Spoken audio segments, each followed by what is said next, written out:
And welcome everybody. Welcome back to Beyond the Trailer Park. And yes, we finally hit episode number 200.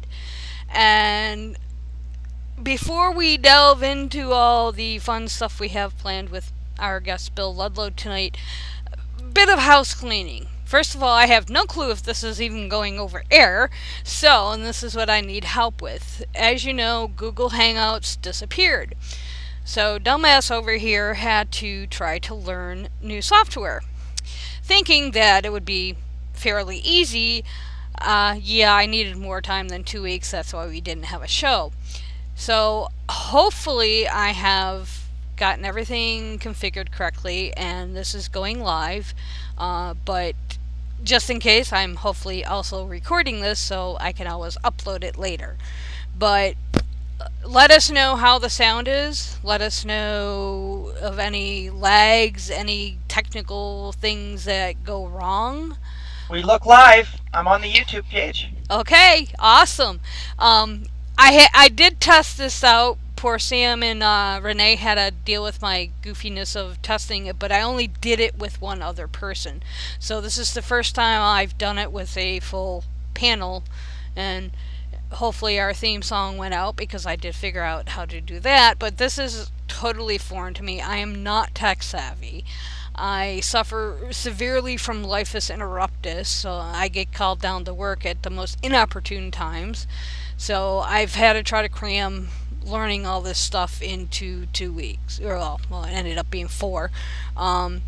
I've tested a few different software programs out, and so far this one seems more intuitive, which for me is a big thing.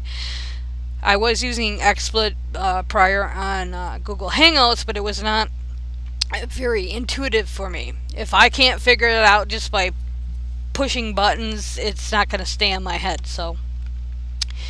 But like I know on our sister show, Holy Crap with Shujin Tribble, he's using Discord and Streamlab OBS, but he has a static panel that doesn't change too often. I mean, he might be down 1 or down 2 people, or add like myself, or Deb was on the show, but he'd have various guest co-hosts come in to fill out his panel.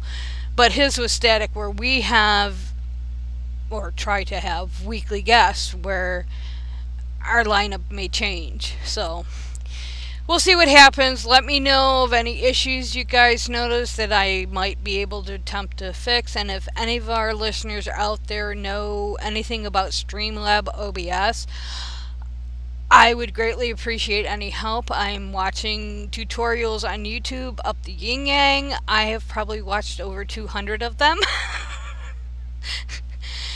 I'm going a little blurry-eyed. It also goes by the name of Slobs, for those of you that might be familiar. But what we've been able to do is I've been able to pipe Skype through Streamlabs, and hopefully what you see is the 4 of us press our little logo in the middle. Eventually through OBS we can add in other bells and whistles. I haven't figured that part out yet. My priority now is just getting a live show with decent sound out, and then hopefully somewhere in the next 3 to 6 months I will have our Patreon back and Stitcher will be available, etc., etc. So, and I know a few people have PM'd me concerning making donations to the show. While I'm hesitant to do this because I do not like to mix my personal money with anything associated with the show, if you are adamant about making a donation, which I greatly appreciate, you can do it via PayPal to Dune9998 at gmail.com. That is my PayPal account, and any money that is received currently will be towards the goal of getting Stitcher back. But you can ping me or ping any of the girls. They can get in touch with me if I don't get your message, or I seem to be taking an inordinate amount of time to get back to you. But I do I don't have any money in PayPal right now, so it will not be mixing with my personal funds. Not that I have any.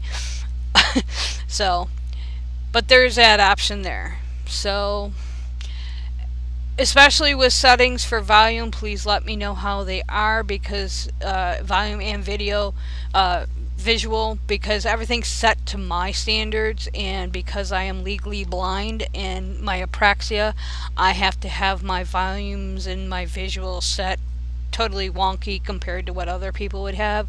So let me know how that goes. Again, you can ping any of the girls, you can leave me a message on YouTube, you know, in the comments or whatever. Don't hesitate to contact me. I won't take it as an insult. So, if you want to make it even easier, listeners, you can just send me money in envelopes. It doesn't even need to be for the show, and I will just buy stuff with it, and that's perfect. You guys can just send me money. Yeah, that would be wishful thinking, but no, seriously, if you do want to donate to this show, and of course Sam and when Morgan comes back from her hiatus, will be very well aware of what money we get and where it's going. And speaking of Morgan, regretfully, she is suffering from lifus interruptus, big time, and things are a little rocky for her, so she had to take some time off. So tonight I brought in Bridget Fitch to fill in, because I like to have, you know, a couple people around me. And for our 200th episode, I'm really excited to have Bill Ludlow with us. And as Bill, shoot me if I get this wrong, Arizona Natural Museum of History? Arizona Museum of Natural History. Oh, yeah. I got a little backwards. Well, I'm an independent researcher. I volunteer at the museum, but I do other stuff around here, paleontology-wise, in Arizona too. So. Well, that's what I want to kind of start with. Is just who the hell are you? How did you get into this shit? No, and it's not shit. And it's not... Evolution is not the stupidest religion there is in the history of mankind, and Bill knows where that's coming from. Right. Oh my God. Paid for by our tax dollars. Yeah. Oh, yes, I forgot about that. Paid for by our tax dollars. But I met Bill, oh God, probably 2.5, 3 years ago through a mutual group that we are in. Well, one of the mutual groups we are in. And Bill was on our show about 1.5 years ago, maybe 2 years ago. Basically, we had talked about then was Mary Schweitzer and Mark Armitage from CSUN. But I have watched Bill, his channel on YouTube, which is creationsciencefiction.com is his website, and then he has a YouTube channel. He's really grown, and what I really, really enjoy about Bill's videos that he puts out is not only are they short, about 20 minutes, I listen to some that are 2 hours, which can get a little draining, but they're not only debunking his adversary, but they're also educational. Like the whole thing with the, like recently you did one about the closed clams on Mount Everest. And as I was telling Renee before the show, I was like, yeah, dumbass doesn't, and this is coming, you're coming through noisy, Renee. I still think it's Bill because Renee's muted. No. I was playing. Somebody said I was playing, so I'm just checking to make sure that my mic is the only thing on, and that my headset microphone is not on. It seems to be still doubling. You're breaking up a little bit, but as I said earlier, that could be from me because I am on Wi-Fi. I'm not on a direct line. So, but I know Renee has a Roomba and it's really loud. But noise is gone. But yeah, your videos are short and they're to the point and they're educational. I mean, because like I learned about, I knew about the closed clams, but I didn't know the entire story. And like the basic thing is, this is was against Kent Hovind, and basically he believes that Mount Everest was not formed until after the flood, or during the flood, either way. So, and people don't realize Mount Everest is still growing. It's plate tectonics. It used to be the seafloor, and but like you explained different things about the clams that most people might not realize, and I thought that was kind of cool. And then you have like a bunch of other videos which we'll get into later. But how did you get interested in paleontology? And I know you do some evolution stuff too.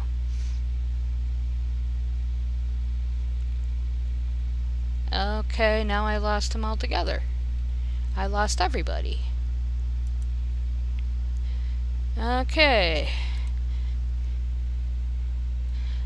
I killed the Roomba just in case. I just unplugged them. Okay. Poor things. I think I lost Bill. Bill, can you hear me?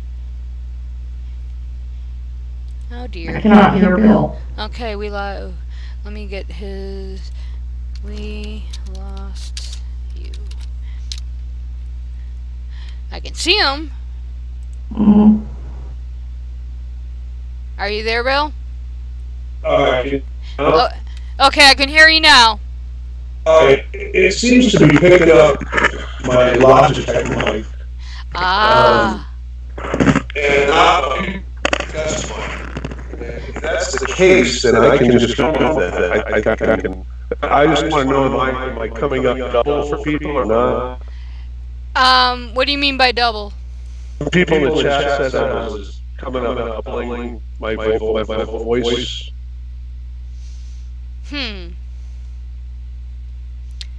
Echoing or whatever. So. Oh, I bet you it's coming through me. Okay. And can you guys deal with it in chat? I don't have chat open, because I don't know how to fix that yet. Right. Oh, wait a minute, let's try that. Okay, Okay. how about now? Here, I can try turning down the volume on this other mic. I mean because let's see. Sorry, folks. It's going to be glitchy tonight, so bear with. Yeah. How about now? Are you still hearing me? You can't hear me. I can hear you. Oh, you can hear me. Yeah, we can hear you.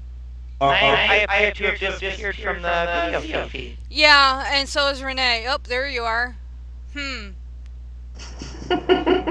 Okay, I'm going to have to monitor that. So that's probably from my end. Because what I did is I turned down my desk mic and I'm just using my headset mic now. Yeah. So if they can,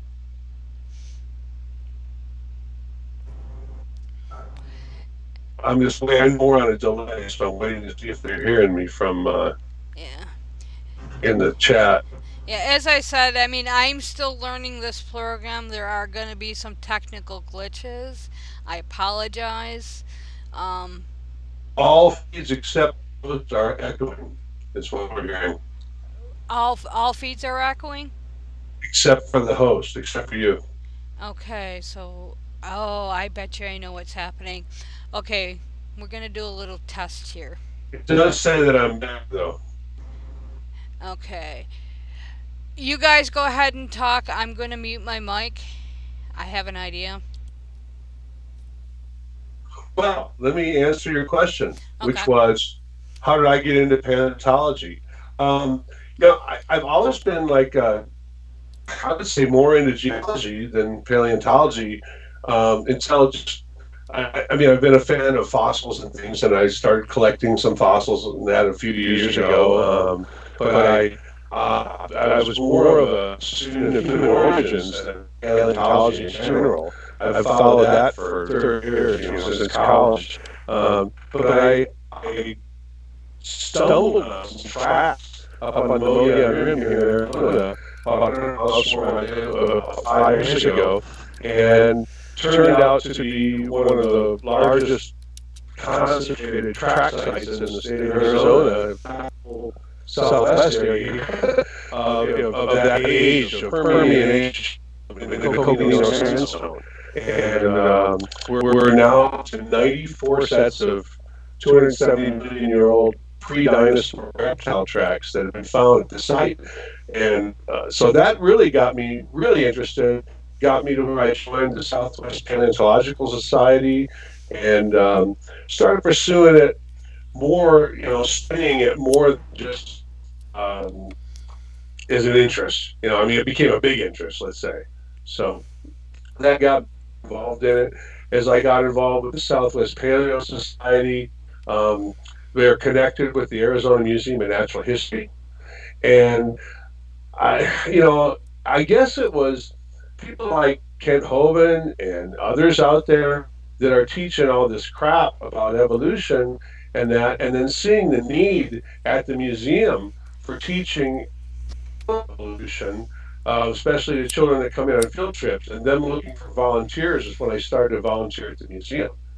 So, I was inspired by the Young Earth creationists to try to get out there and reach as many people as I can and teach them the real facts instead of what they learn off of Ken Hovind DVDs or whatever. Honestly, I don't run into that many people at the museum that are influenced by that. So, which is a good thing. Well, yeah, and that's the thing. I mean, I vaguely remember in the last week or so where the influence of creationism is declining, but it's still around 40%, 50%. So,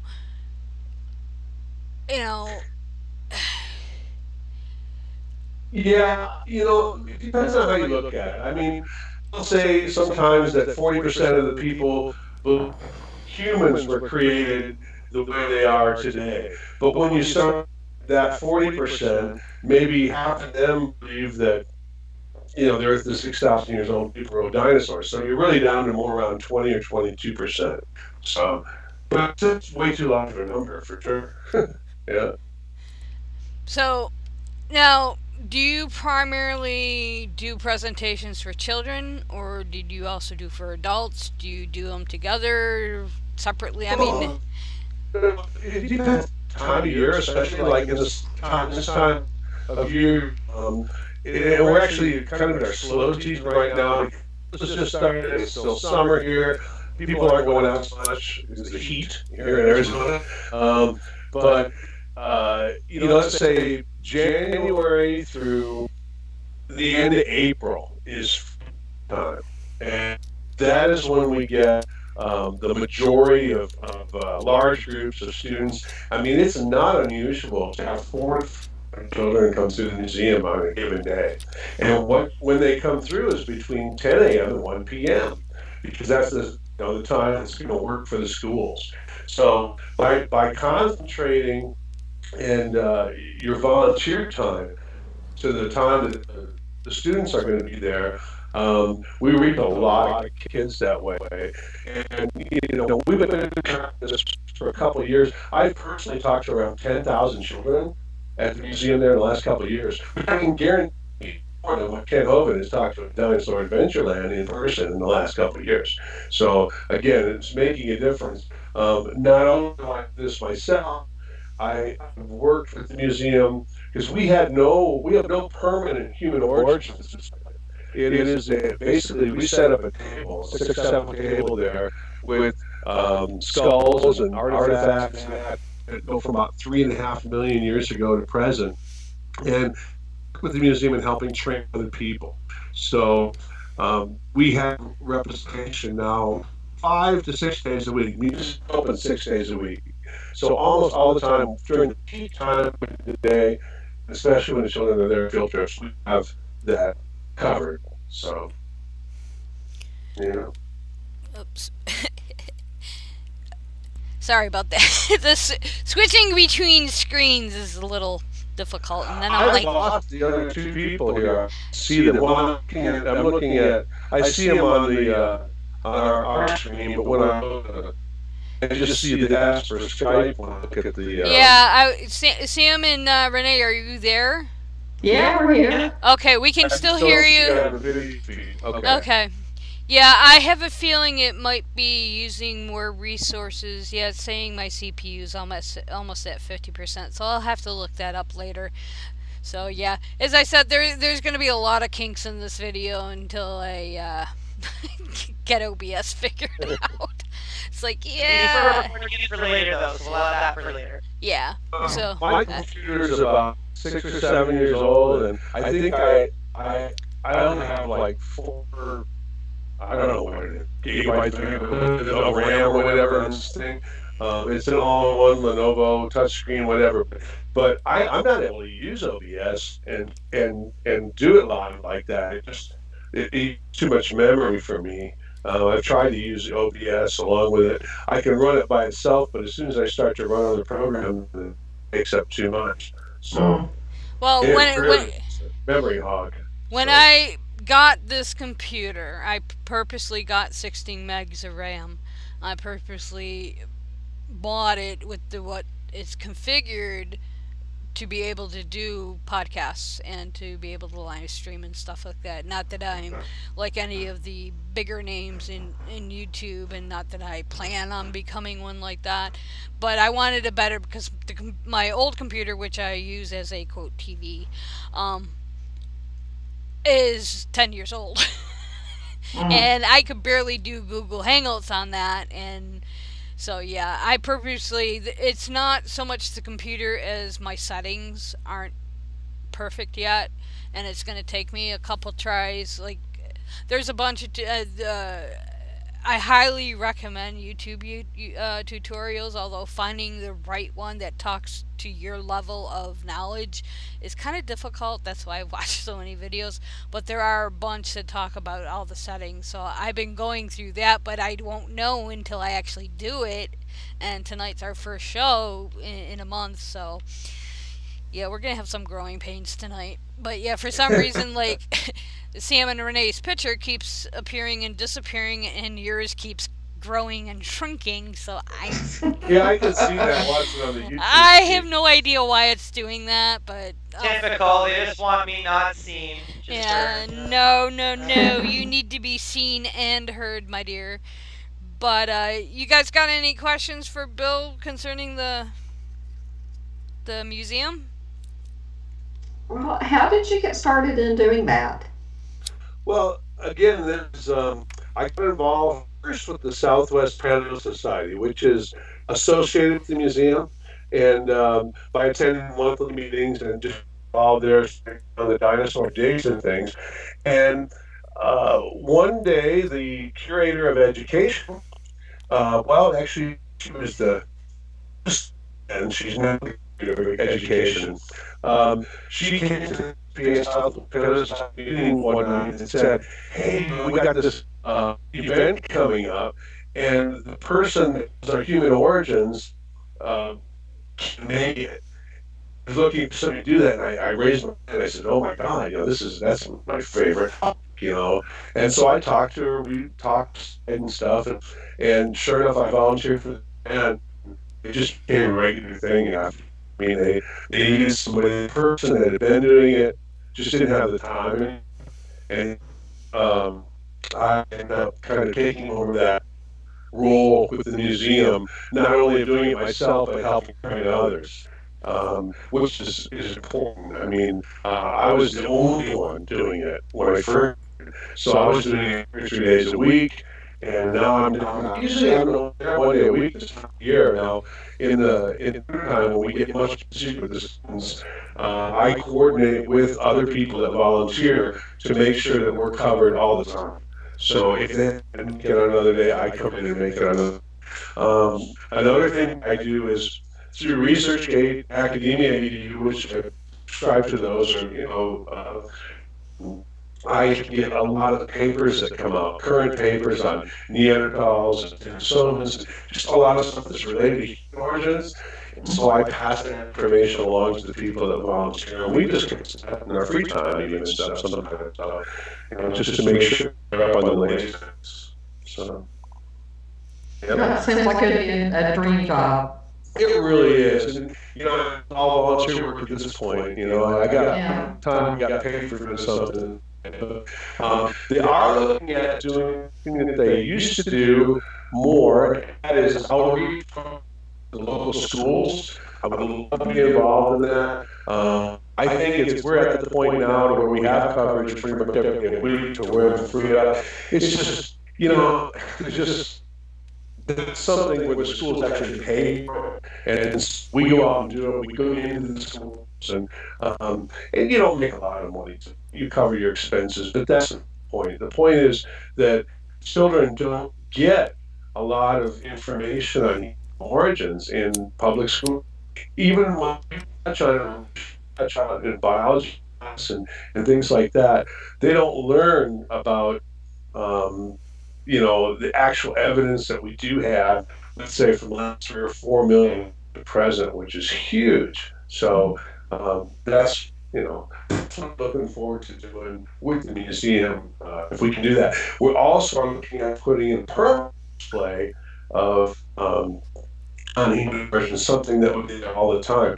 Now, when I started there, we had 5 skulls, and that was it.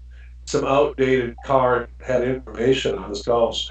And what I did within the first 2 months of starting to volunteer there was I put together an Excel spreadsheet where I went through Bone, which is the company we purchased the skulls from.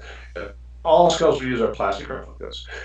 And even the artifacts we use, hand axes, spear points, things that are plastic replicas, but for a good reason. I mean, you can't have real fossils and put them in a child's hand. Either the fossil will get damaged or the real spear point will hurt someone. So, plastic cops. What I did is I put together a proposal, and it was a couple thousand, maybe $2,500.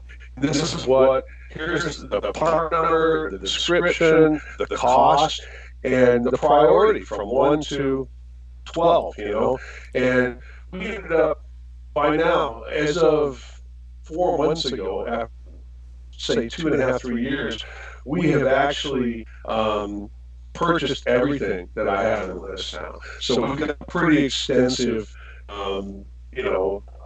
collection there, of items that, to show them from 3.5 million years to present. We have around about 10, 11 skulls now, plus early stone tools, stone tools, and close points from Native Americans to show the evolution of that too. So pretty extensive, and I've also done training videos for the other people to where we can just pass on the knowledge and kind of how we tailor the presentation to the person that's listening. We can do the same presentation to a 25-year-old student or 20-year-old student in college. Anthropology that I do to a 10-year-old that's there on a field trip. It's totally different, Of course. But it's also interactive. I mean, how do you get the children questions? What questions do you ask? You guide them through it, and that's really important. So I think a point that you hit on when what you were just saying is that students in school are not learning about human origins. One of the things I found when I was I don't remember exactly what I was working on, but it involved Ken Ham, not Kent Hovind at the time.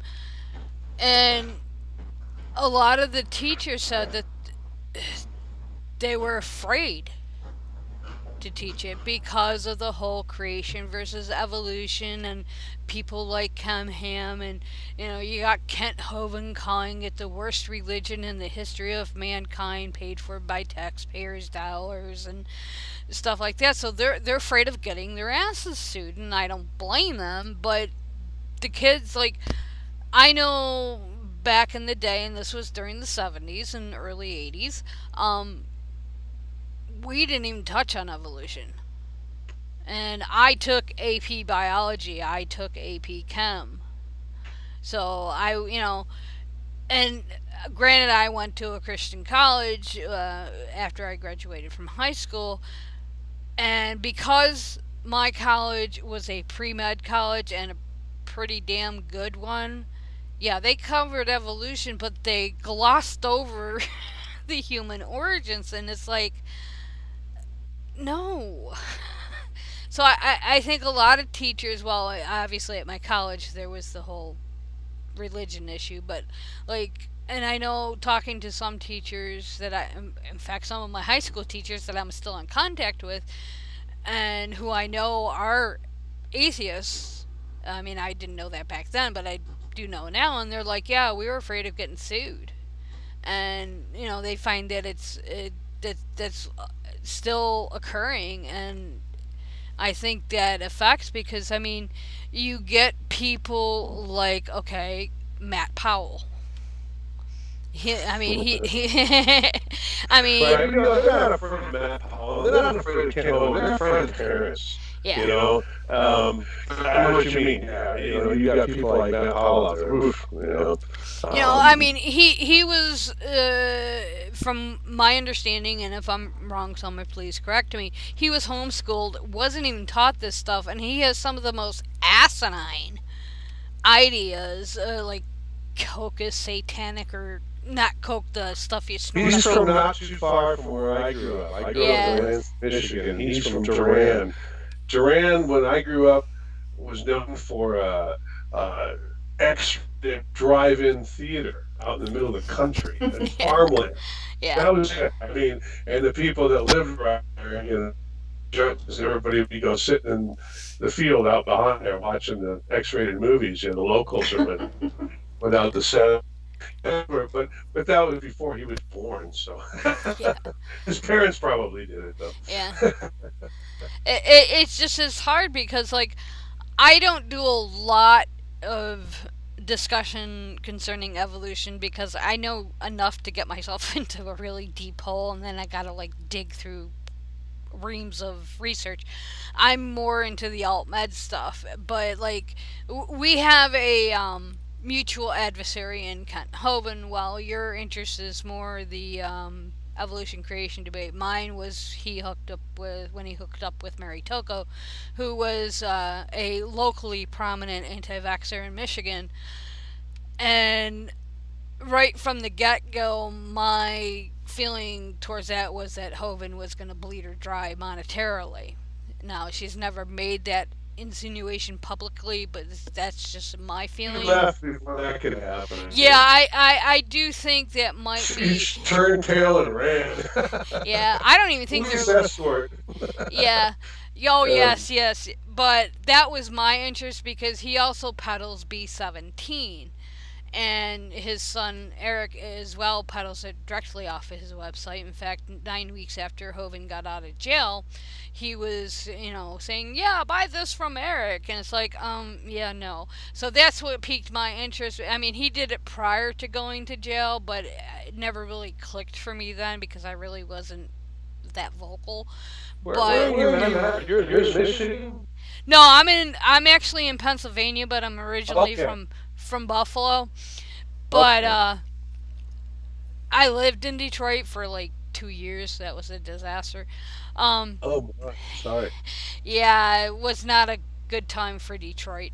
Not that there has been lately, but there hasn't been one long time.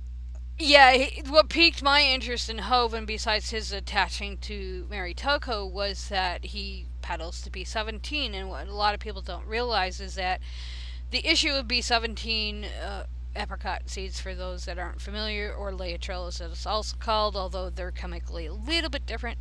My mother was part of the original 1982 study from Sloan Kettering on whether Laetrile B17 did anything for cancer, which they determined at that time that it did not, and it still does not.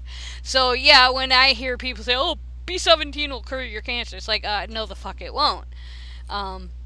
So yeah, when he started doing that, I got interested, and then um, then I met Robert Beatty through another podcast, and I had him on about the tax bullshit for Hovind and his sovereign citizen stuff, and then I joined the One Hovind group that you and I are both part of, and I watch you and Frank and Bill and stuff, and watch your responses to some of the idiots in that group, and it's just like I'm blown away by your knowledge.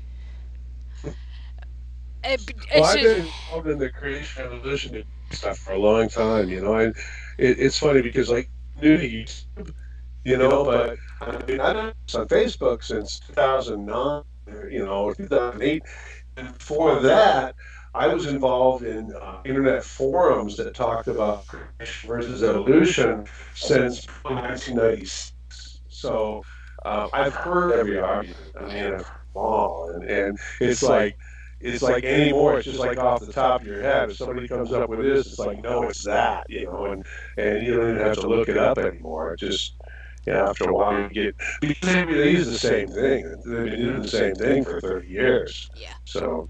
Well, that's the thing. I mean, and one of the reasons I really don't quote debate creationism is that, well, especially in the group that we're both in, it's just such a waste of time. It's like, that was debunked about 50 years ago, so it's just like, I mean, I run into the same thing with the alt-med crowd. I mean, it's just the same. In fact, I just posted an article yesterday or the day before where they compared people that are anti-GMO, creationists, anti-vaxxers, etc., and all their prats are basically the same thing. And prats are points refuted 1,000 times, and it's like, so there is overlap. I'm not saying that a person that is anti-GMO might be an anti-vaxxer, etc., etc., but they have similarities in their thought processes, and I'm amazed at, like, like within the group when I see you and Bill, etc., or you are Bill, duh, well, both on you, but when I see you guys respond, it's like, damn. I mean, it's blatantly obvious in some cases, especially with Frank, that they're doing it off the top of their head. It's like, I can't remember that shit. But I know, working on the piece about Ken Ham a couple of years ago, it hit me how important battling this stuff is, because it's like they're trying to inject us into science classes in our schools. And Sam, I don't know if you're having the same issue up in Canada, but I mean, I look at somebody like Kent Hovind, who is also a germ theory denialist. Oh boy. Yeah, hello, but yet he, I mean, he's like so anti-science, and I was mentioning this to Renee before. I'd gotten into a discussion with a creationist who is like as bad as Kent Hovind, and he's like all anti, medicine. I'm like, then why are you wearing fucking glasses? It's like, that's science, it's like, but I mean, they're trying, and like Kent Ham point blank said in one of his articles that's still on AIG, I don't have the link to it, it's a matter of authority. They could care less about the whole debate. They want theocratic control of our schools. Didn't Kim Ham, isn't he one of the ones that thought that velociraptors were vegetarian and they didn't start eating meat until Adam and Eve were kicked out of Eden? Oh, absolutely, yeah. Yeah. I mean, I've got his book right here. Dinosaurs of Eden. And we've got, I've got, let's see. There's a couple good examples here. Here's T-Rex. There's, I think we've got examples of, let me see. Okay, there they are, nibbling on fruit and vegetation. Yeah, we've got, contours or whatever. They're just nibbling on fruit there. Yeah, I keep this handy anytime I have a discussion. Dinosaurs of Eden is a great book. literally shows people riding dinosaurs. So I always make the joke.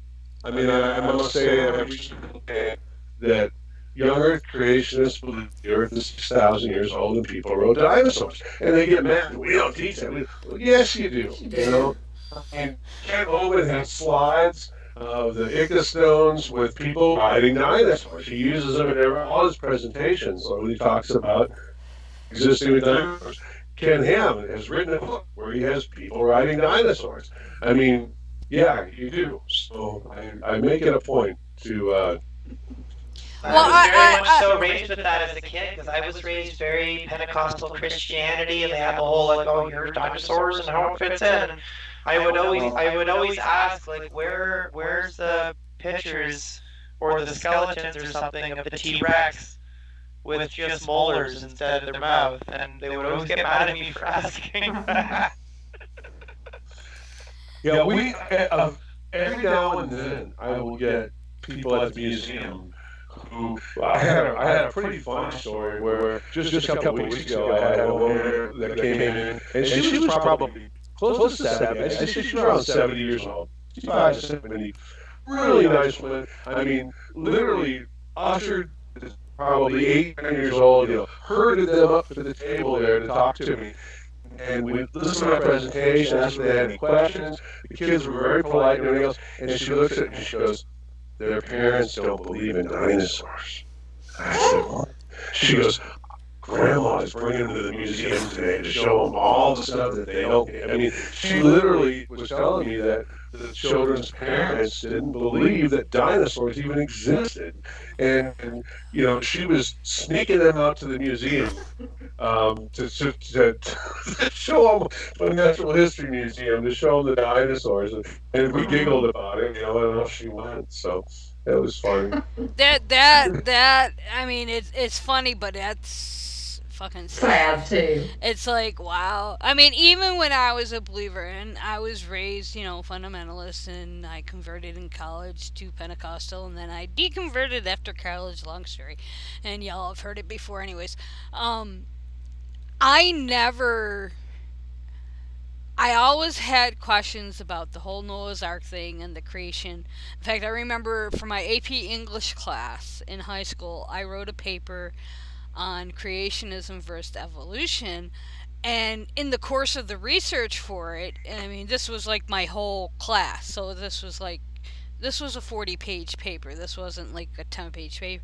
And even my teacher at the time when I handed it in, and my mom could have killed me because I had my wisdom teeth pulled in the process of typing this up, and every time I hit a key, it was the old style typewriters, the ones that click, click, click, click.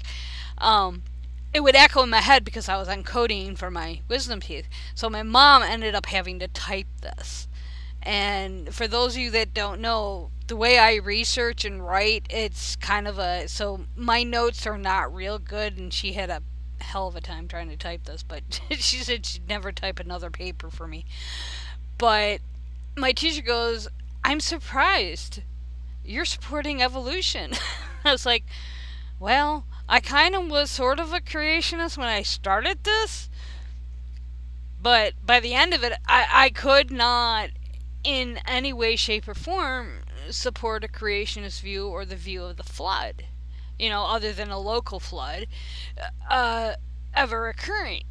And even though it was another 15 years before I finally got out of religion altogether, I think that always stood in the back of my mind. And it's like, it's really sad when I hear that children, whether via the school they attend, whether it's, or homeschooling, don't even, have parents who are probably my age that don't even believe that dinosaurs existed.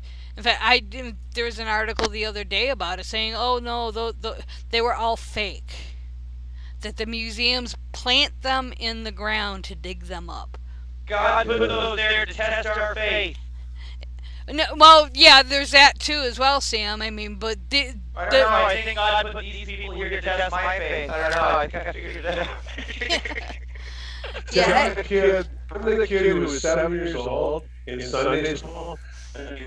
We went to church in more than the winter time when there was nothing else we could do. I mean, but growing up in Michigan, but I'm in Sunday school. I remember being like 7 or 8 years old and being in Sunday school. My parents were in the main service. This is an Episcopalian church, and and they were talking about Noah's Ark, and I just was like, I was sitting at the wall, thinking of something else. Going, I mean, I just didn't even believe it then. I mean, to me, it was like, there's just no way. I mean, something was wrong. I knew that there was just, it wasn't possible. Just there was no way. I mean, so I guess I was forced to kind of go through all that as a child. I mean, I actually was.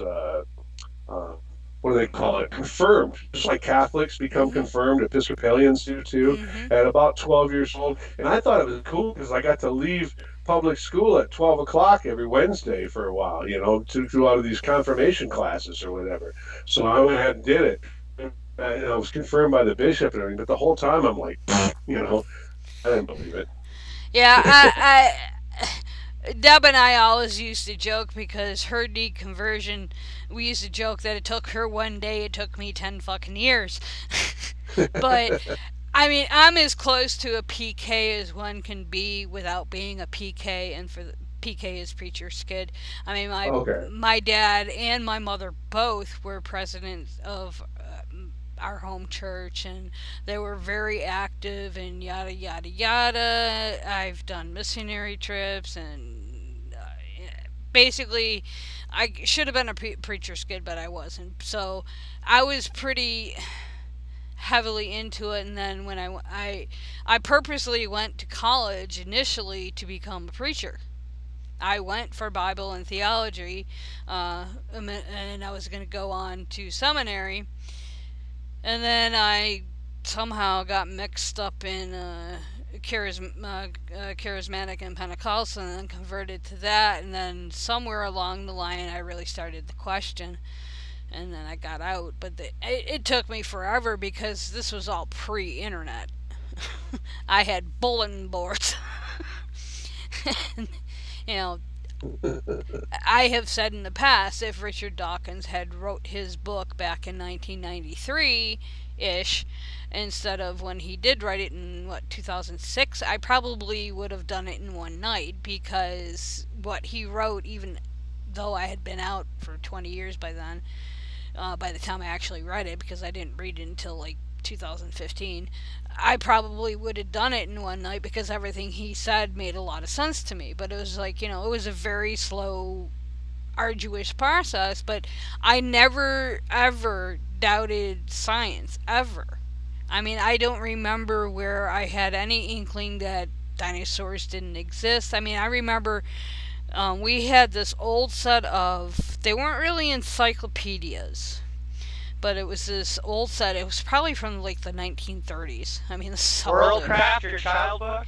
Well, I had the Worldcraft, but this was they were really thick. They were like Britannica, but they weren't Britannica. Okay. World history or something or other, and I would sit there for hours and just read this stuff about Pompeii. I mean, Pompeii is one of my biggest. I love watching documentaries about Pompeii, even though I've probably seen every single one of them. Some of them I know by heart. I mean, National Geographic, my grandfather, who I never met, my dad's dad, started collecting National Geographic when he was a child. Okay, so we had the originals, issue number 1 from National. I would sit down in the basement, because that's where my dad stored them, well, the older ones, and I mean, we had a bookcase, 3-tiered bookcase just filled with National Geographics. Our upstairs in our family room, we had a huge bookcase that had National Geographic in, and I would sit for hours in the basement in a pile of clothes, because it was by the laundry, and just read National Geographic. So I never, I just don't, I can't figure out how parents who would be about my age could teach their kids that dinosaurs didn't exist. It's I don't understand it. Do you have any insight into that, Bill? No, I don't understand the mindset at all. I just don't. I mean, having grown up with that, I don't understand the mindset at all. You have to be set on denying so many things in order to preserve your belief. And I think that's one of the reasons. One of the things that I'm doing, I've got coming up starting in September 2nd. And, I've got a Monday night show about leaving young Earth creationism. I talked to so many people over the last few months that were raised young Earth creationists that left. And some of them are still Christians or theists. Other ones are atheists. Is gonna run the whole range of that.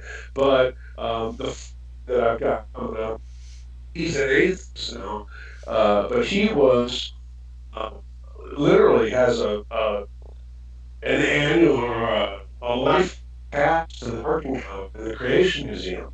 Just a few years ago, he was a Earth creationist who, when he started college, and his family gave him this. A member of his family, that was an aunt or uncle, somebody gave him the pass. I mean, he lived in that part of the country, and was a hardcore young Earth creationist. And by the time he got to college and started taking other classes and things like that, he realized, wrong years. And the turning point for him, interestingly enough, was the Bill Nye Can Ham debate.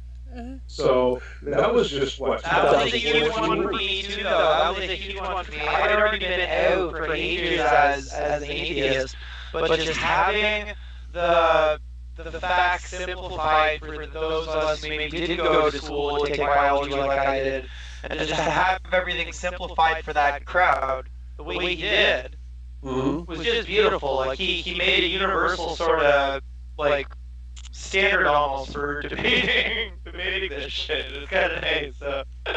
Yeah. So that was, and he's going to be my first guest. Well, the thing is now is that he is actually the chief executive officer, what do they call now, of the Secular Humanist Association for Greater Phoenix, this area, based out of Mesa, Arizona here. He went so extreme in the other direction. Where he became an atheist activist, and I think we'll find out, in interviewing him, that he was so extreme the other way before that's one of the reasons that he's so extreme the opposite way now, is he wants to try to prevent that from happening to other people. So it's just amazing, And like I said, I've got people coming up that are still Christians, but no longer young Earth creationists. And that's the thing about, the way that I try to approach it. I used to be much more of an anti-theist. I'm not much as an anti-theist anymore. That doesn't mean I accept religion anymore. It means the approach that I'm taking to address the problem of young Earth creationism has changed. I try not to be as antagonistic with people. There are some people out there that, and it's not to say that I don't mock them. I do mock them occasionally, but at the same time, I don't mock Christians that don't believe in young Earth creation. Well, I think, I still am an anti-theist, and I can be vitriolic at times depending on the circumstances. I think what kind of has helped me, and we've talked about Mary Schweitzer before, is that she is a theist. She is a Christian, but she is not a young Earth creationist. And I can't remember, but I think you were part of the discussion that was on the Great Debate. Yeah, where she said that it really upsets her when creationists, especially young Earth creationists, take her research and twist it so badly. And I have every paper she has written concerning soft tissue in dinosaur fossils. In fact, I'm working on a piece, I have been for about a year, but reading scientific papers of that magnitude can be very daunting, and mind-numbing in the sense that I have apraxia, so it takes a while for the words to make any sense to me. But, I listen to people like, Ken Ham, Kent Hovind, Dave Rivas, whole gamut. You got a bunch of them on that you've responded to on your YouTube channel. And it's like Georgia Prudhomme is one of the worst, in my opinion, especially since Prudhomme has a PhD in molecular biology. I mean, from a legitimate college or university. So it's really disgusting to me when I see people take something, like Schweitzer's work and just totally basically mock the shit out of it. I mean, Andrew Snelling's another example. He is a legitimate geologist. Was, yeah. Until you signed the agreement with AIG. Yeah, and then if you were to read the few papers that he has out there for legitimate journals and scientific journals, the science is solid. From my lay perspective. But then he gets hooked up with AIG, and I think wasn't he with Creation Science Institute too? CSI? It's hard to say. He may have been. A lot of those guys just kind of shift around. Yeah, wherever they can make a buck. Like Jason Lyle, he was with several different ones, and then he went out and started his own now. Yeah. So they're looking. The reason that they're doing it is he didn't make it as a geologist. Okay, he wasn't successful as a geologist. He was a Christian, and he saw an opportunity to make a living selling young creationism.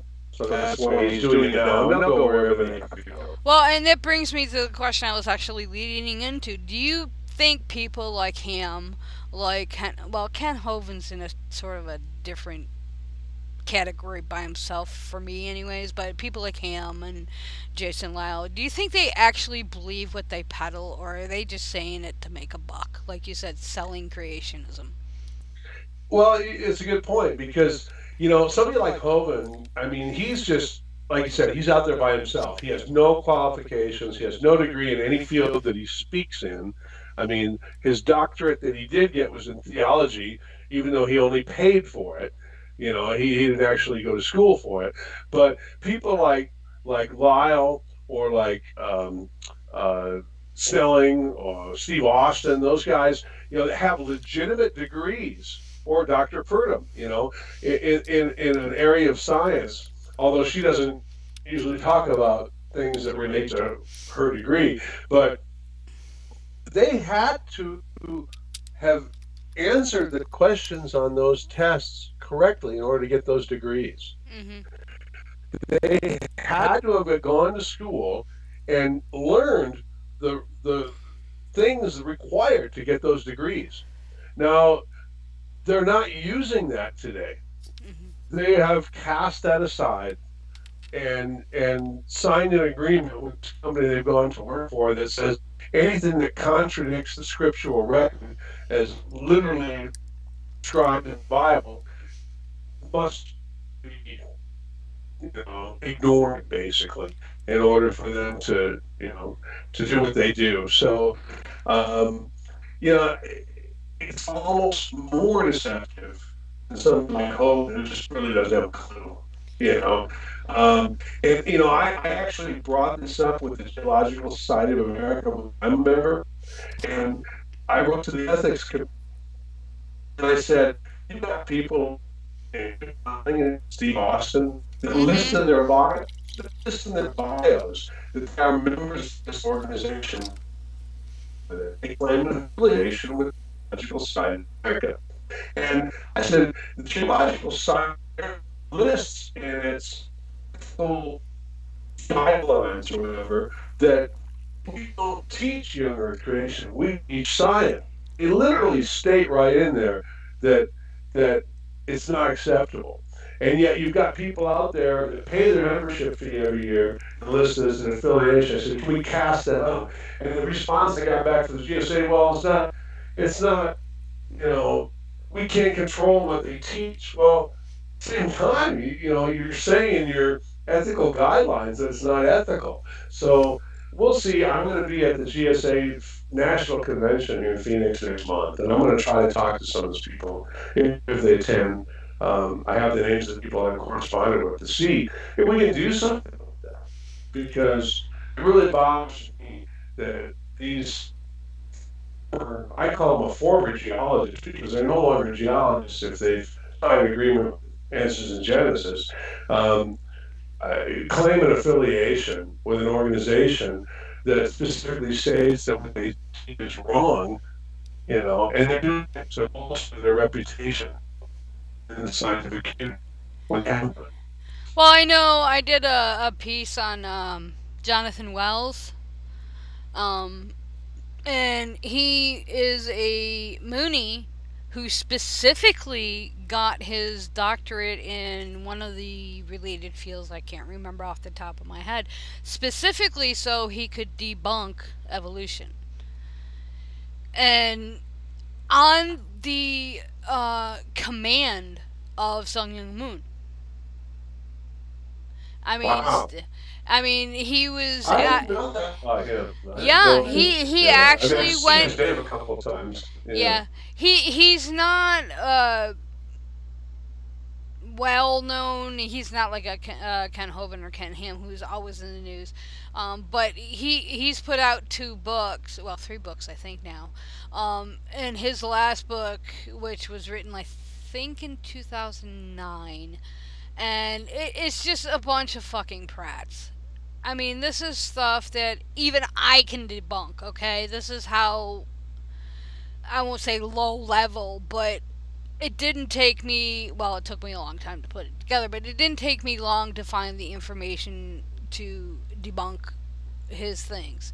I mean, it was like he used the evolution of the horse hoof, and he, of course, he attacked the peppered moss, which is the Kettlewell experiment, which is one of my, besides Mary Schweitzer's work, as far as evolution goes, the peppered moth has always been a topic for me. I love reading shit about the peppered moth, but, your typical prats, and it's like, but, how honest is this guy gonna be when he purposely went and got his PhD just to debunk evolution on the say-so of his religious leader?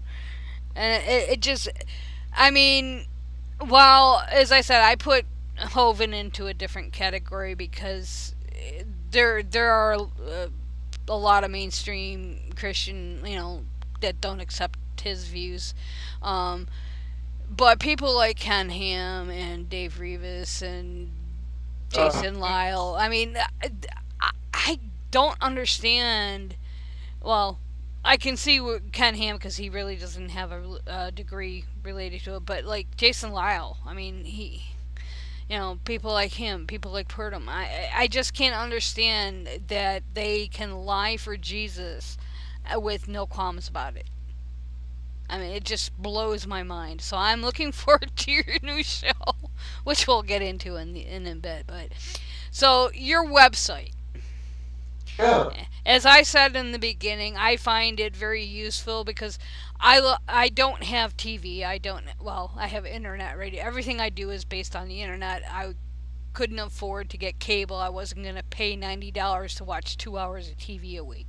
I work second shift, so I don't get home till sometimes 11 o'clock at night, depending on what day of the week it is. And I sleep during the day, so really, and the only thing I ever watched was news, and I wasn't paying $90 a month to watch news channels, especially the way lamestream is going. It's like, yeah, no. So everything I do is on the internet, and I watch a lot of actual documentaries, real documentaries, and I like watching content creators on YouTube, you being one of them, and Paulogia, and Vice Rhino, Logic, the whole gamut. Cirrus, I can't even name a lot. I watched too many.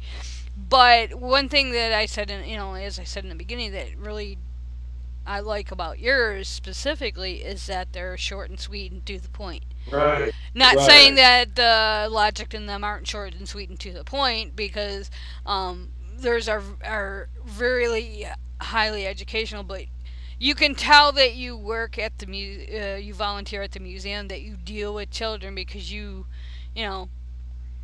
Well, yeah, you kind of present it in a way that everyone can understand, yet still have the facts. I mean, pertinent information.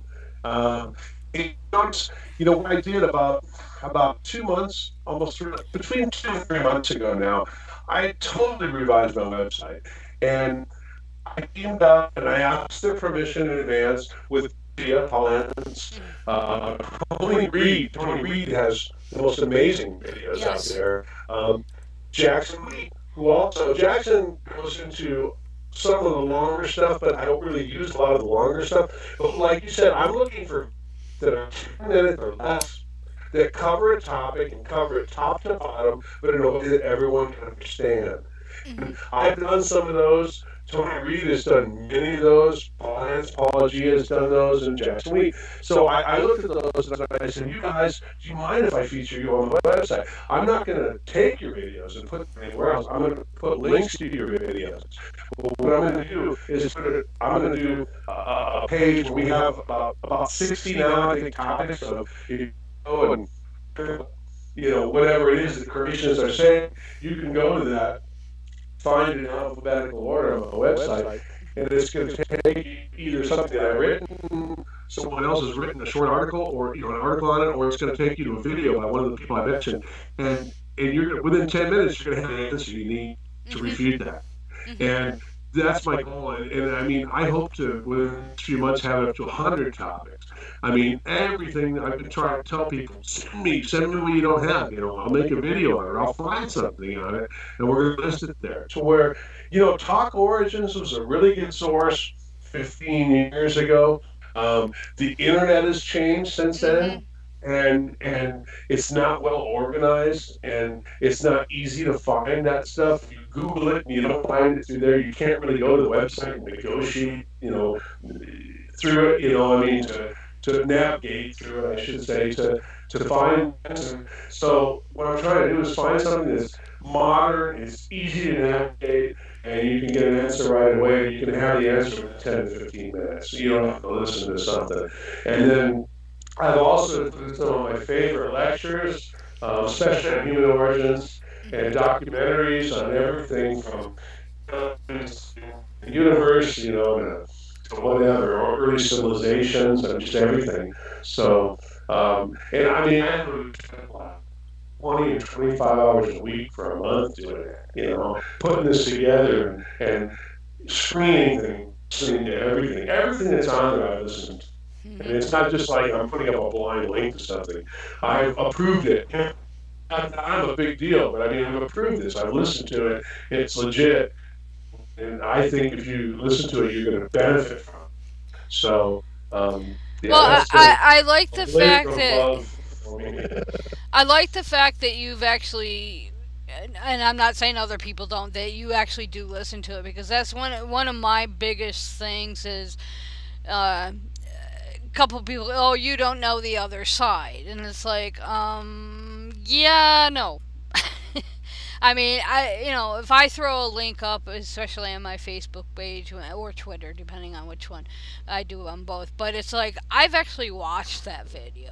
I have watched Pelosia's entire library.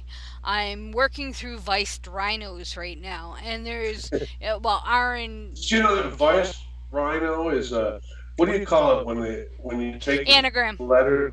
Yeah, for Eric Hovind? Yes, yeah, I knew that. Yeah, but, I have listened to these people, and, from my layman's perspective, my understanding of the science, and based on what experts I have read, I think the information that's presented is pretty solid. Do I always agree with everything? No. There was one video I think Arn put out that I didn't quite agree with him, but it was more a matter of perspective than it was on the legitimacy of what he was saying. But I still thought it was a good video. And of course, we all approach our atheism from a different perspective. Like as you said, you're not as much of an anti-theist now, where I still am, and I'm going through another angry atheist phase. I seem to go through those every so often. So, You know, I probably should explain why. And if I tell a thief why I'm not so much an anti-theist anymore, they probably won't like it. I mean, and I one of the things that I'm going to start doing, it will probably take me a year. Um, I'm probably going to do about one video a month on it, but I've committed to doing it. Is the science of religion? I took a course through the University of Alberta, I believe it was, a couple of years ago on that. They're no longer offering it. Um, it opened my eye. I mean, it's almost like I'm not an atheist because I can't blame people for being atheists. You know, I mean, the reason that there are so many theists is that it's we evolved that way. yes. Evolved to where a lot of people, majority of the population, has that propensity. I won't say the program because that would imply a programmer. But they have propensity to believe in religion um, as a result of evolution. Hmm. So how can it be so such an adamant anti-theist when I believe that it's part of evolution and it's out of their control? Yeah. So, Yeah, but I that doesn't mean mean, I accept theism any more than I used to. I mean, I have no issue with a private individual, whether they believe or don't believe, whether they're into witchcraft or Wicca or whatever their belief system may be. I have no issue with a private individual.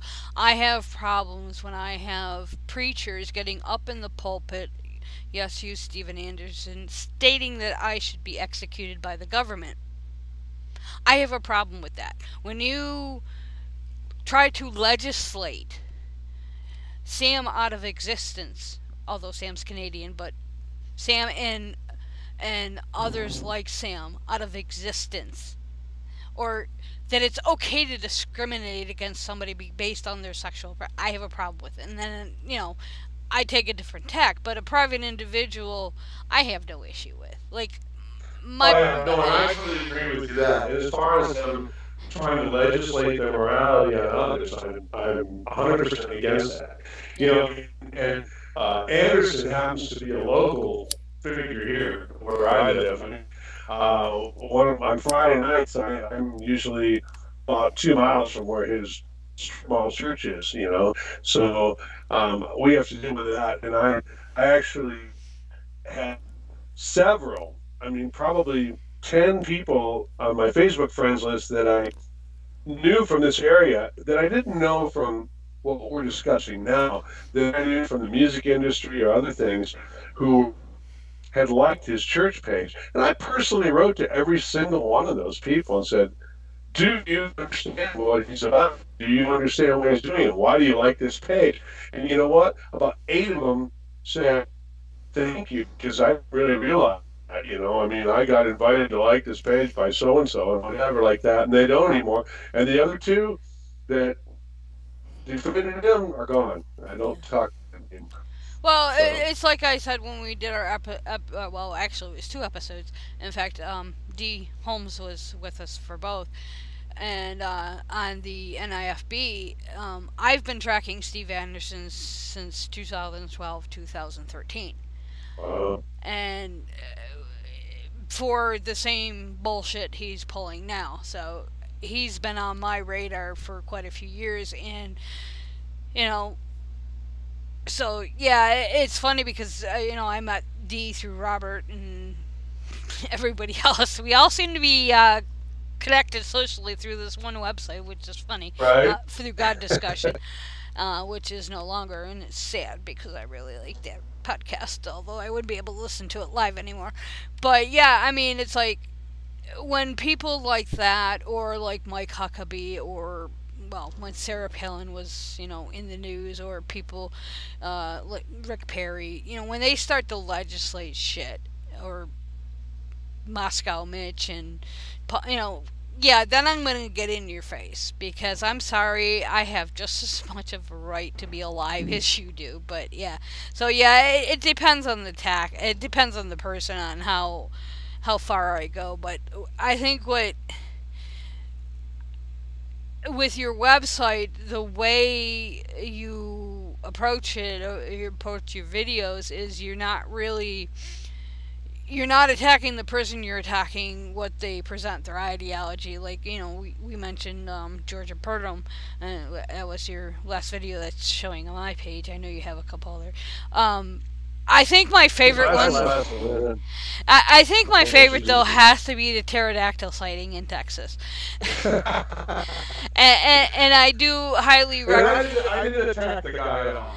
Yeah. No, you never said it, but it's just like, yeah, no, okay, and the fact that he's, I mean, to me, who I have vision problems, so the fact that he's wearing sunglasses inside tells me he probably has glaucoma.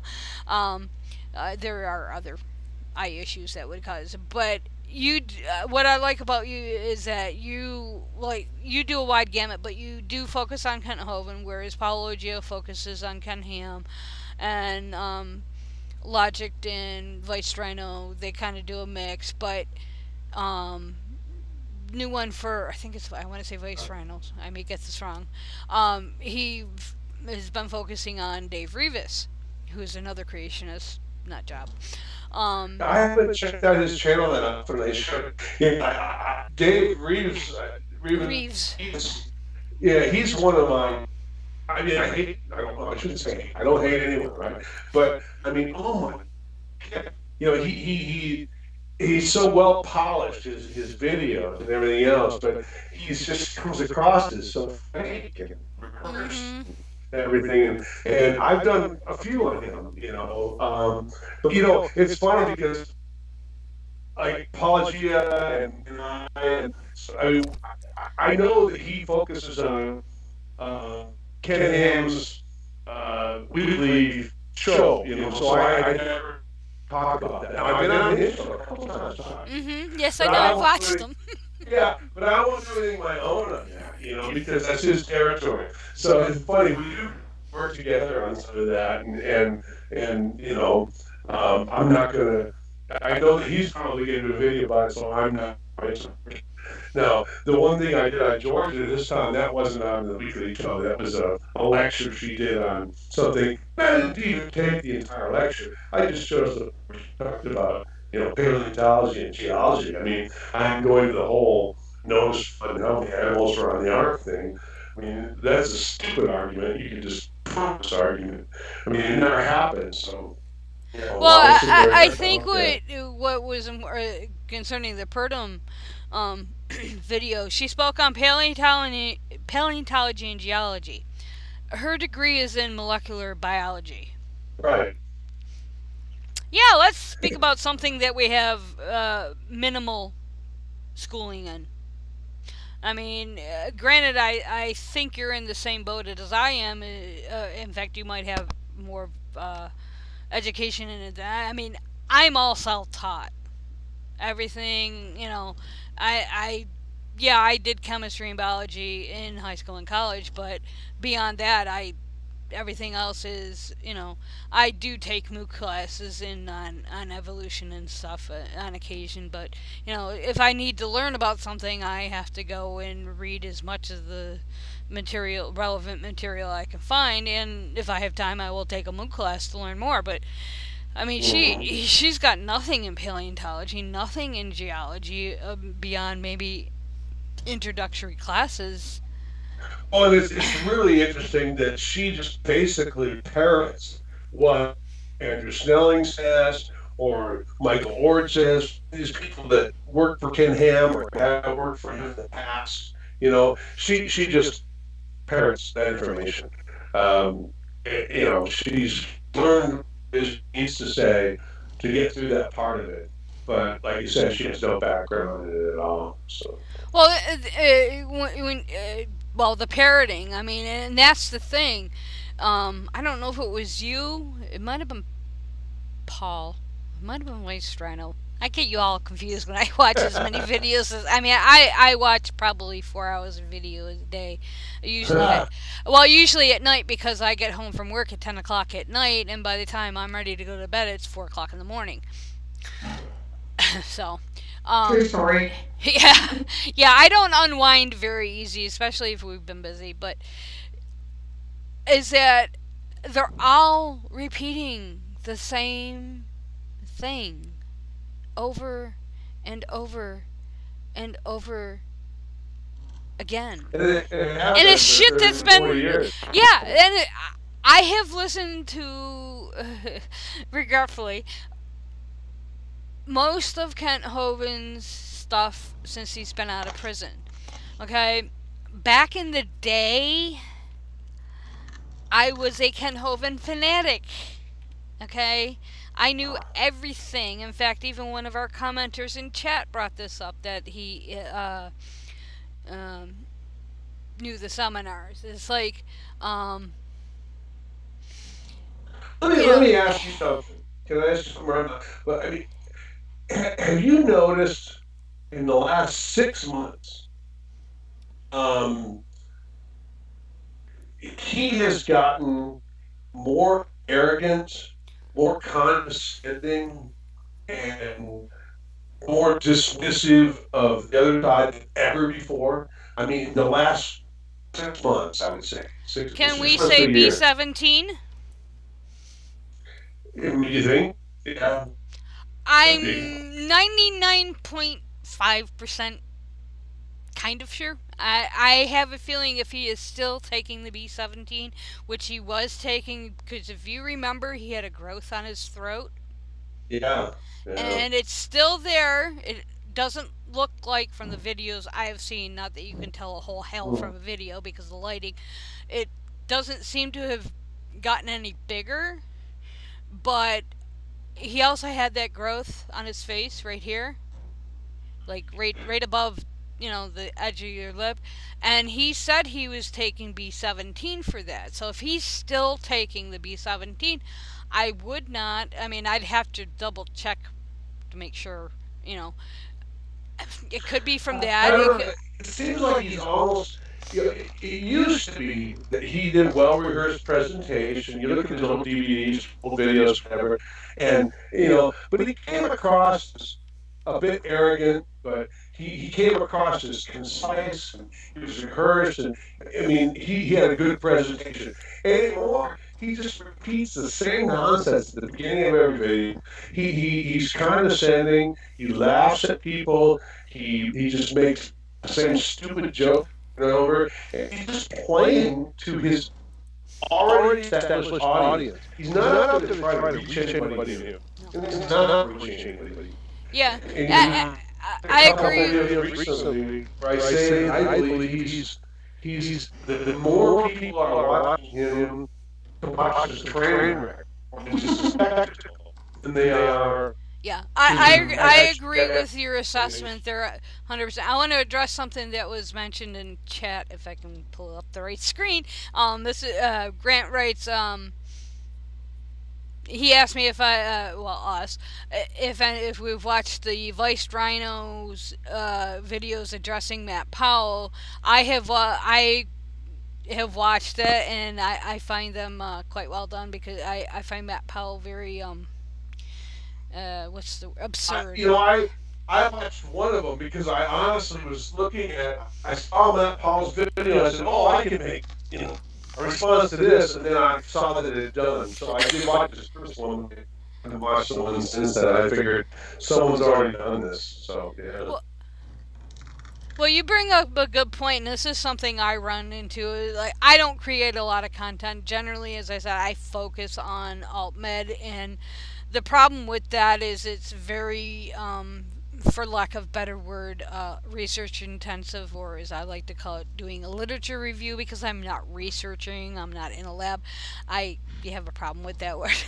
But I'm like, oh shit.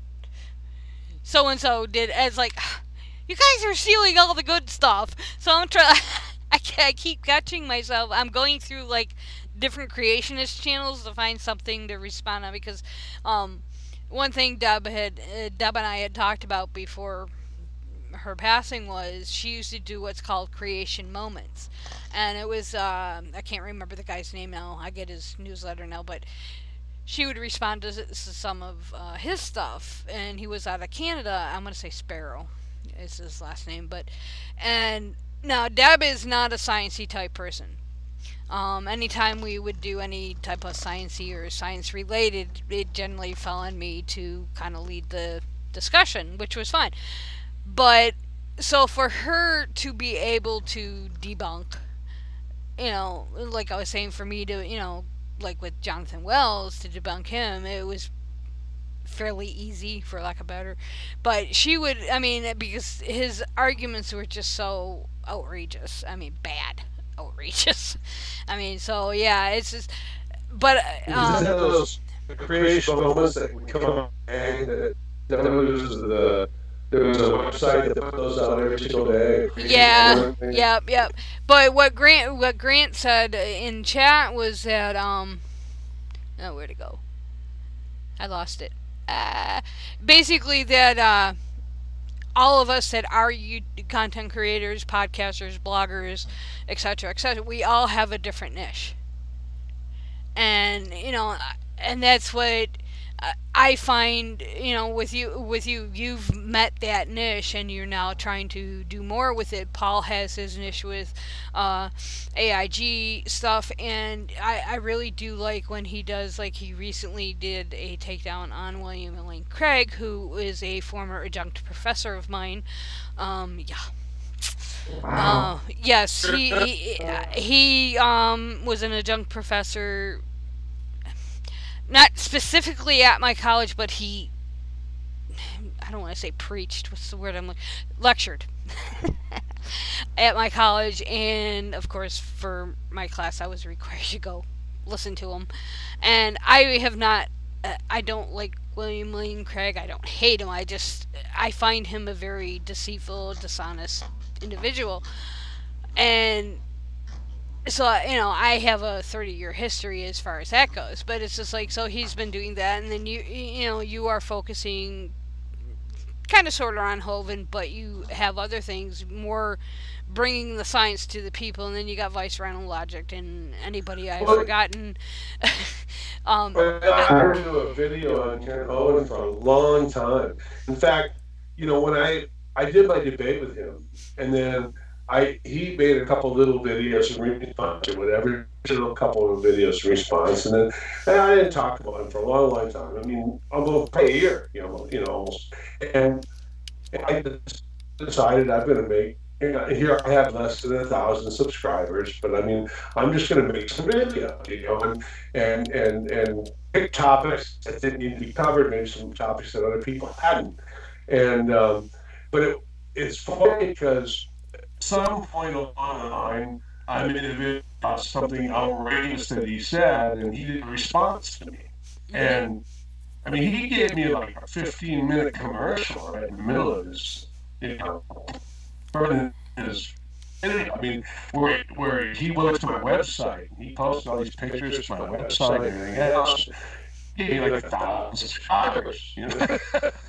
That's why I think there's a lot of people that are watching his videos who aren't there to watch him, not believing what he says. They're there for the train wreck because, bam, I get subscribers in a couple of weeks on that, and that tells me that there are watching his videos for that value, that train wreck thing, and because they came over and subscribed to me, and that's where they found out about it, from his channel. So. Well, yeah, I happen to. Grant had, he was talking about the B-17, about Eric Hovind, and I think it was about 3 or 4 years ago. What he got was it the UAA? He said Hovind, he said to Sid, Eric Hovind, the young, they sent him a cease and desist order, I think, for advertising B-17 computer. He removed some of the wording from his website. He still sells it, but he removed some of the wording from his website. Well, what he did is he had not only was he selling B-17, but he also was selling a book that promoted B-17 as a cancer cure. You cannot do both. You can sell one or the other, but you cannot sell both together, especially as a package deal, as he was doing. And what's funny is it wasn't even 9 weeks after Hovind Sr. got out of prison, he was promoting Eric's selling of B-17. And before they kicked him out of the house. Yeah, this was before the divorce and the falling out, and I really don't understand all that. And being that I was didn't speak to my parents for 20 years, I have a little sympathy there, because it's got to be hard on both of them. But that's as far as my sympathy goes. But yeah, it's crazy that it's something like, and they're supposedly Christians, but I don't know. Yeah. But anyways, but yeah, I think that's what makes, especially the new round of YouTube content creators and the various programs that allow us to do it. Like, as I said, I'm trying to learn OBS. You guys are getting the first test run of us of Beyond the Trailer Park using this program, because, as I said in the beginning of the show, I am not tech savvy.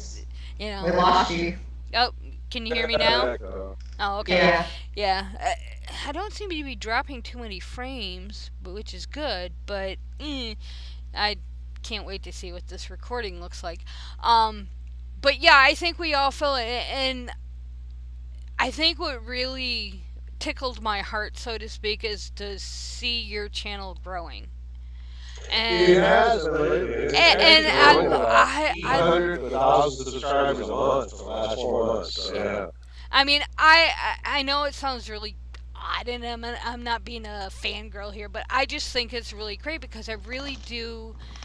I think for someone that doesn't have a lot of time, but they want to know what's going on and what stupid people are saying, but you make it educational, and I think a lot of that has to do with your position at the museum, and I just and I was going to bring this up, and I just thought of it again, so I'm going to insert this side note here. You had some, although you weren't there, some interesting visitors not too long ago to your museum. Oh yeah. Yeah. Yeah. You want to tell everybody? Dee Holmes, right? Yes. I was so mad because Dee didn't get a hold of me. She knew that Eric was in town. Well, she didn't know he was at the museum, but he was at one of the local churches. But yeah, they showed up, and I believe it was on a Sunday that they showed up at the museum, and kind of made idiots of themselves. I mean, Eric and I can't remember his name, Brian, somebody. He's a local comedian or something, whatever he does, and he's a creationist too. They went to the museum, they filmed themselves, they went through the dinosaur part of it, Then they went through some of the geology stuff. They ended up in the origin, which is the same room that I teach the origins that we all do when we volunteer there. And he basically went through the museum in the room and said, not true, not true, not true, not true, not true. I mean, like that. And so of course they had to mock that. I mean, it was kind of crazy. The person at the front desk said they didn't think I was in there. Eric knows who I am.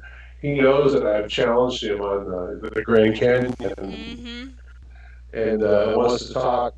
But he's a great guy, and he's an older creationist, and he helped put together this book, Canyon, A Monument to an Ancient Earth. I met his wife when they came to Arizona to promote the book, and great guy. Talked to him all the time. But I challenged Eric Hovind and Russ Miller to debate myself and Ken Wilguth, who's a Christian, on the Valley of the Grand Canyon. And Eric just won't respond. I mean, he blocked me on Facebook. He hasn't blocked me on Twitter yet. Well, once a week he'll tweet it. He always puts it in the morning for me, like 10 a.m., which is 3 hours ahead of me. So it was like 8 a.m. here, and I don't usually get up until 10 or 11. So, but I'll tweet back, hey, Darryl just thought. I've emailed him. I've emailed his secretary. I've messaged on Facebook. I mean, I can see that they've read all this. I get return receipt. No answer. So I don't think he's up to do the debate. But that's, I just want to interject. I'm aware that we're dropping frames and possibly dropping the stream. For those that are, well, it's okay now. It's not great, but I've been watching my little monitor on the bottom, and I actually caught the kilobytes per second going down to 0. So it is my end, and I know that's a setting that I have to fix. So, but hopefully, if the recording has worked properly, if this is really bad, I'll be able to upload that. But it might take till tomorrow. So. Just wanted to throw that in there. But yeah, I find we'll call it a debate between Eric Hovind and yourself concerning the Grand Canyon quite interesting. I would love to do it. In fact, there was a guy named what's the guy, Kevin Conover, who's out of San Diego, and I've done a whole bunch of videos on his Earth creationism course, his online course. He's friends with Eric, and I actually talked to this guy, right back and forth on Facebook and everything. He's friends with Eric. He knows well. So I'll set a debate. Okay. As soon as I put that out there, it's like, awesome, I'm getting a response. What's going on? So he knows about it. And to be honest, I think Eric doesn't believes. I think he was thrust into the role of creationism, sales, and trying to provide for his third. Mm-hmm. And I don't know that he actually even believes in it. He's not as well. His father, he repeats sometimes his father says. Oh. But I think if he were cornered live on the spot, because I was live, people with faith will form us, if not even on the internet, I'm fired. I don't think he could. I don't think Eric would ever debate anybody live, like you or Arn or anybody concerning creative, because he knowed he would get his ass wiped for him. And like you said, he parrots his father from like 30 years ago. I mean, you could put their videos or their ones they put. But people know that. They've done that where they've taken Kent's presentation and Eric's presentation, and like it's literally word for word, almost exactly the same. Yeah. Even the really, really bad jokes. Yeah. It's like, oh, dude, get some original material because your father's just horrid. But yeah, so we're sort of kind of coming up on the end here, and I'm sorry, folks, that the audio has been really shitty. Hopefully, the next episode I'll be able to fix that. I hope. I'll have to look at it, find out what I need to do. But and I'm pretty sure we'll have Bill back on again. But Bill, where can we find you? Well, oh my God. The 29th of the first of this last I'm going to be at Triassic or Russell City in northeastern Arizona, the Southwest Canada Society. That's going to be we're looking for early dinosaur stuff, which is cool, but like big type amphibians, big stuff. So I got a big coming up there. Going to be at the New Mexico Museum of Natural History in early September, and go up there to see some fossils that we found back in May, Arizona, and I'm doing a presentation on September 25th. 25th at the Geological Society of America National Convention right here in Phoenix. Fossils we found the base of the Arizona, about 85 miles where I live. The oldest extensive Permian trackside, state of Arizona, and I didn't discover. I discovered there were 7 million old, about 285 to 200 million-year-old reptilian found with freshwater souls and birds and hoppers, whatever. So I'm going to go to discuss some of that good fast of fossil. I was able so I have to photograph fossils and I'm get in here that another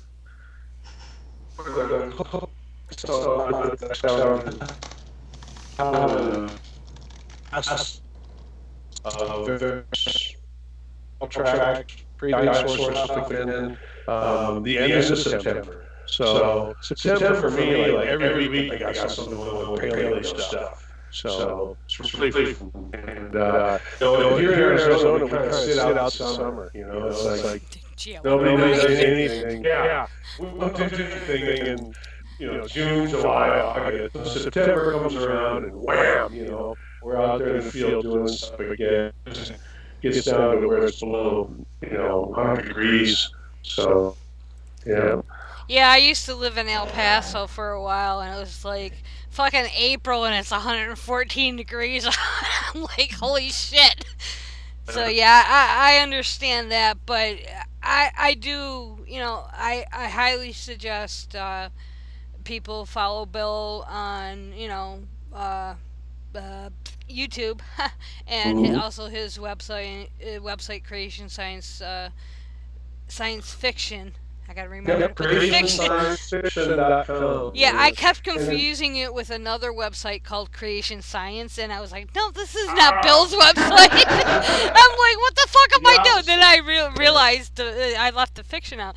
But yeah, the links will be in the show description, or you can contact one of us, or just type Bill Ludlow, it will pop up. Yeah, I find what you do, Bill, fascinating, and I do find it educational, and for the amount of videos and podcasts that I do listen to, you're one of the first ones. You're in the top 10, and maybe it's because of my fascination with Hovind and shit like that, but I do find it really fun to listen to, and I love the fact that your website is growing and your YouTube channel is growing, and I know you're getting under Kent's skin. It's blatantly fucking obvious. I mean, come on, it's like you said, a 30-minute commercial on his own show about you. It's like, dude, who's getting in whose head? I mean, yeah, do I think about the people? Okay, I can say the same thing. I mean, Poop Cult Lady. Okay, I've been tracking her for, almost 2.5 years now. But it's like when I'm away from it, yeah, I do sometimes think about it because, something mundane or just totally asinine that she says or does.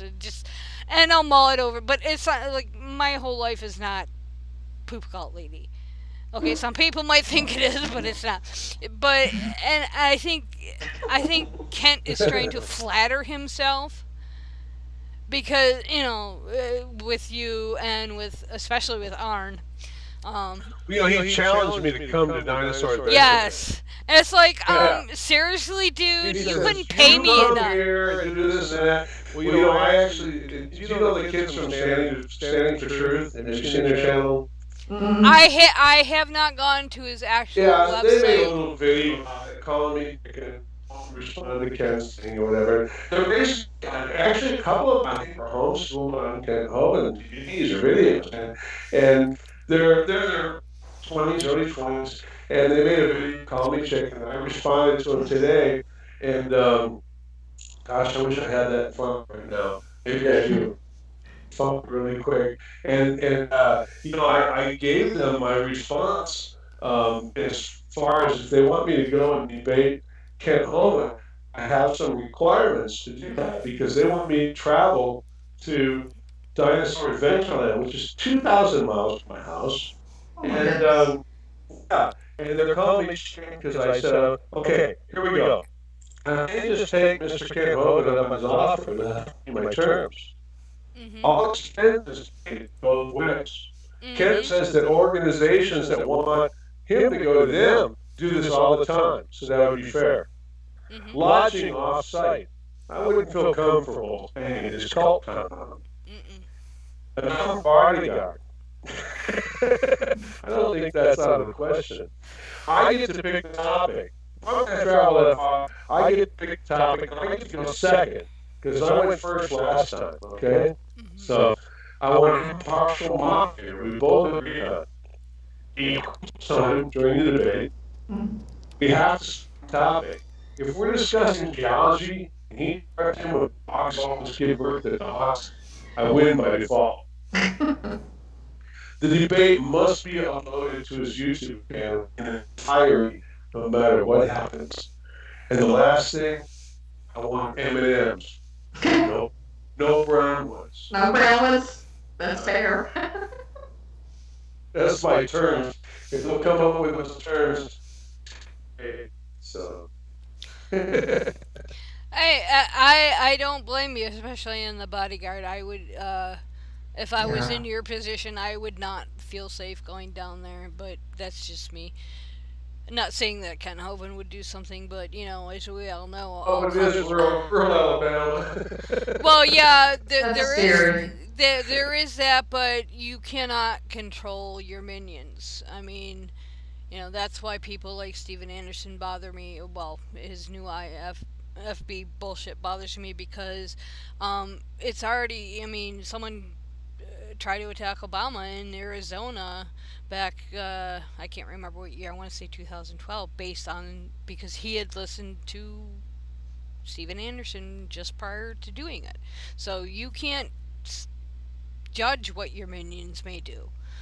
So, Renee. Follow a lot of the stuff that Robert Beatty posts and things like that. You know that there have been several ex-cons and felons through Dinosaur Adventureland since he started. And one of his main supporters, main helpers to the videos, videos, and other things that is now in prison on several felony charges. Won't be getting in prison anytime soon. Within the last couple of months. So, there are not, the characters hanging there are not all the type of people you want to go with. So. Yeah.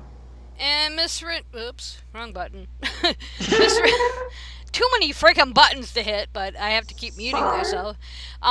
Where can we find you, my dear?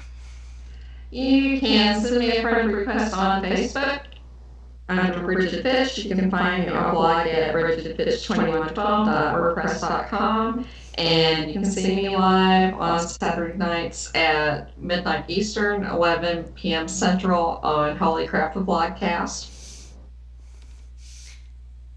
And Miss Sammy, can we find you anywhere? I'm right here. Yeah, regretfully, I still can't see you. I don't know. And everybody keeps growing and shrinking and growing and shrinking. And it's like, what am I doing wrong? But where can we find you, dear? Are you publicly doing anything yet? Nothing too interesting with this. Everything I do is kind of nerdy and has nothing to do with like human rights or making the world better at all. So I don't really bother trying to pimp it on here because it's kind of unrelated. But if I have anything good, I'll let you know. Well, your nerdiness, I think you are allowed to pimp that because even though I don't understand it, I do find it kind of interesting in my geeky sort of way.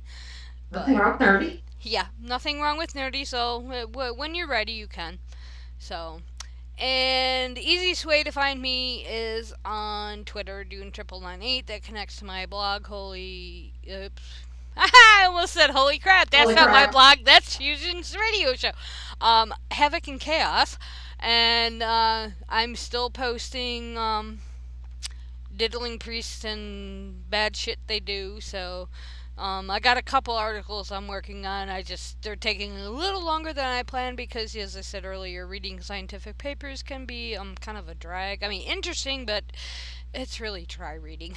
It's hard to do when you're at work as well. But, and of course you can find me on Facebook under Beth A. Hambridge and on YouTube, but I haven't put anything out new, but if I can get this program working properly, I have a few ideas in my head. If other YouTube content creators don't beat me to it, because I really don't like repeating shit, but just because I feel like I'm stepping on toes. So, with that said, Bill, thank you so much. Thank you. Hopefully the audio came out okay. As I said, any suggestions, anything you y'all in the listeners notice, please, don't hesitate to leave a message in the comments or ping me on Facebook. I will take any bit of advice I can get because I am not tech savvy. I will repeat that 1,000 times for at least the next 3 months. So while I have Sam here and thinking of it, our next show is supposed to be September 7th, but somebody else is supposed to be up with you. So do you two want to try to do a show that day? Renee, do you really want to waste our limited bonding time together on some? No, I'm joking. Well, it's only for a couple of hours. We can do it together. Yeah.